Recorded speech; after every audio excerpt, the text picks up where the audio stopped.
نعم ولا ردون كميتة متنو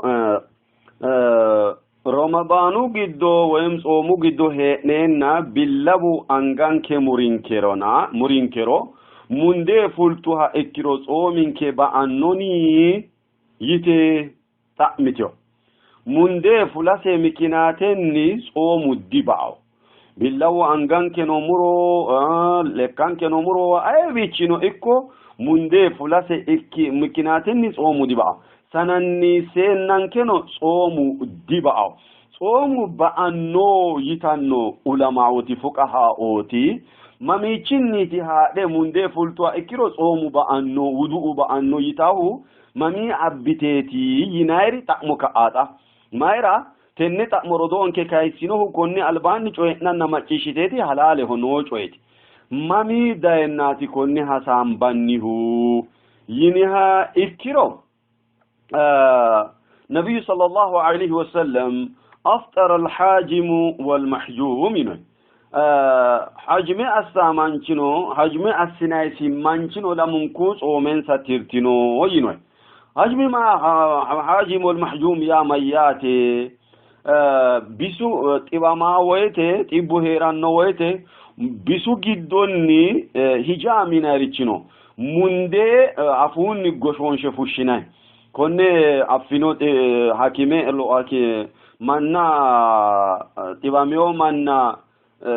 manira tagga uytanno mannoti egentino konne coyna sissibu gedericino hakku sissibu gederi tubbo nosina manchu tibamanno woyte bisisi ima kanse hakko ericho munde afuni goshonshe fushina hakka woyte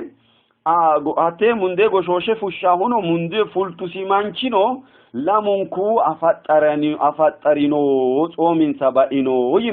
yinonni nabi sallallahu alayhi wasallam hadithu ima ulama otulo woricho edde konni hadithi ima ikkono hogono tenne koy hadithi ima kaeti manotu tsomu ba'anno yitino huna kuninna hakku ditaadaw kuni mite tibbu mikinatiniti fulannohu lame fultati munde lowote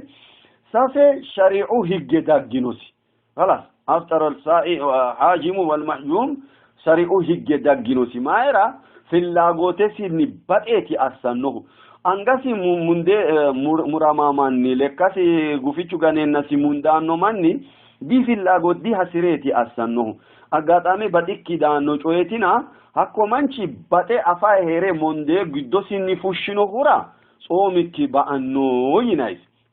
kuni kayni afikkinni munde fultino sira soomikki di ba'anno yinaisi kobicho mitte hukmi anfammora gidde ikkannonge mannu tibamenna munde uynummo ha ekkiro hospitale marre soominke ba'anno kaynilla kyorichi murennanke wayum sananni sennanke munde fultro صوموا دي بأنه هذا هو الصحيح طيب ولا تأمو ردون كي كايسينو تأمنونا إن شاء الله حتى قتلتا